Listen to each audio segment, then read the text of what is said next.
नमस्कार। एक बहुत ही अच्छी और प्रेरक कहानी है कि एक बार एक मकड़ी जो थी वह अपना जाला बुनने के लिए एक बहुत ही अच्छा कोना खोजी घर का, मकान का। और वह जाला बुनने लगी। जाला बुनते हुए ही उसके मन में बहुत अच्छे अच्छे विचार आ रहे थे कि मैं बहुत बड़ा जाला बुनूंगी जिसमें बहुत सारी मकड़ियाँ कीड़े मकोड़े और मक्खियाँ फंसेंगी, जिसको मैं आहार बनाऊंगी और अपना जीवन आनंद पूर्वक जीऊंगी।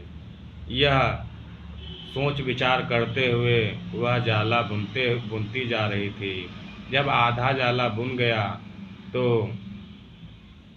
उसने देखा कि नीचे एक बिल्ली जो है वह उसे देखकर हंस रही है। यह सब देखकर मकड़ी को गुस्सा आया और बोली कि तुम क्यों हंस रही हो ये सब हमें देखकर। तो वह बिल्ली बोली, अरे तुम मूर्ख हो क्या? यह मकान बहुत ही साफ सुथरा है और यहाँ पे मक्खियाँ मच्छर नहीं आते, तो तुम बे बेकार में ही जाला बुन रही हो, क्योंकि जब है ही नहीं मकान साफ सुथरा है तो कौन मक्खी और मच्छर आकर इसमें फंसेंगे।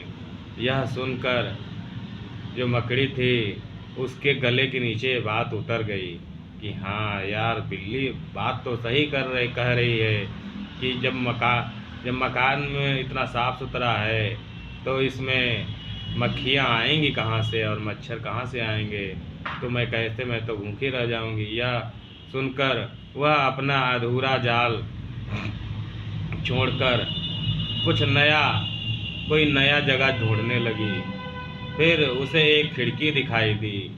वह खिड़की के पास गई और फिर वह अपना जाल बुनने लगी। जाल बुनते बुनते जब फिर आधा हुआ तब वह उसने देखा कि बाहर डाल पर एक चिड़िया बैठी है। वह यह देखकर बहुत खुश हो रही है, हंस रही है। तभी उस मकड़ी ने कहा कि क्यों हंस रही हो हमें देखकर? चिड़िया बोली, तुम मूर्ख हो क्या? तुमको इतना भी नहीं पता कि खिड़की पर भला कौन जाल बनाता है, क्योंकि खिड़की से इतनी तेज तेज हवाएं आएंगी तुम्हारा जाल और तुम उड़ी चली जाओगी, पता नहीं लगेगा। यह सुनकर मकड़ी जो थी सोची कि बात तो सही कह रही है। यह सोचकर उसने दूसरा स्थान चुनने का निर्णय लिया। वह खोजने लगी इधर उधर, काफ़ी जगह खोजी और थक भी चुकी थी। फिर उसे एक अलमारी मिली।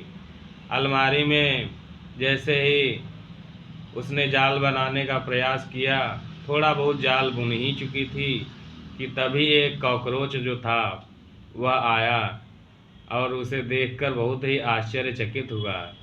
तो मकड़ी पूछी, इतने आश्चर्य से क्यों देख रहे हो? कॉकरोच बोला, अरे ये अलमारी किसी काम की नहीं है और यह कल परसों ही इसे लोग ले जाने वाले हैं। तुम नाहक ही परेशान होकर जाला बुन रही हो, क्योंकि ये कुछ दिन में चली जाएगी और तुम्हारी सारी मेहनत पे पानी फिर जाएगा। यह सुनकर मकड़ी बहुत निराश हुई और फिर से दूसरी जगह खोजने लगी, क्योंकि काफ़ी समय बीत चुका था और उसके अंदर और अधिक जाला बनाने की क्षमता भी नहीं रह गई थी और काफ़ी भूखी प्यासी थी।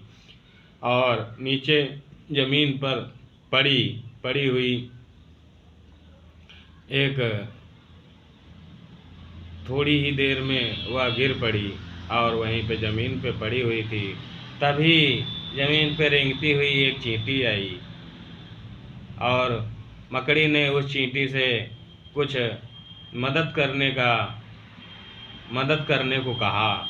चींटी बोली, मैं बहुत देर से यह सब तुम्हारा नाटक देख रही हूँ, जिससे कोई तुम जाला बना रही हो, कोई कुछ कह दे रहा है तो तुम छोड़ दे रही हो।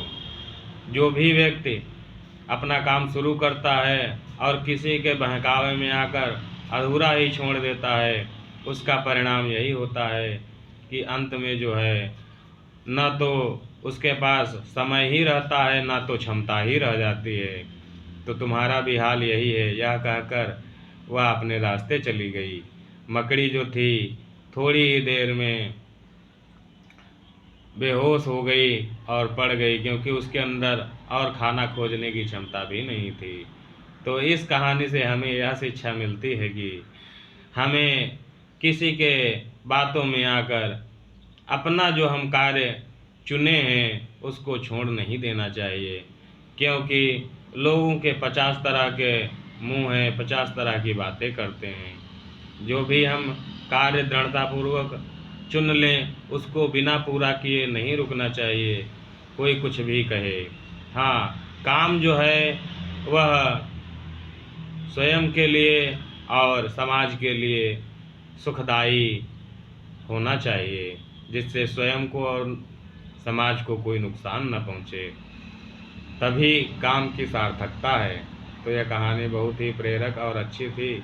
इसको सुने, समझें और लाभ उठाएं। धन्यवाद।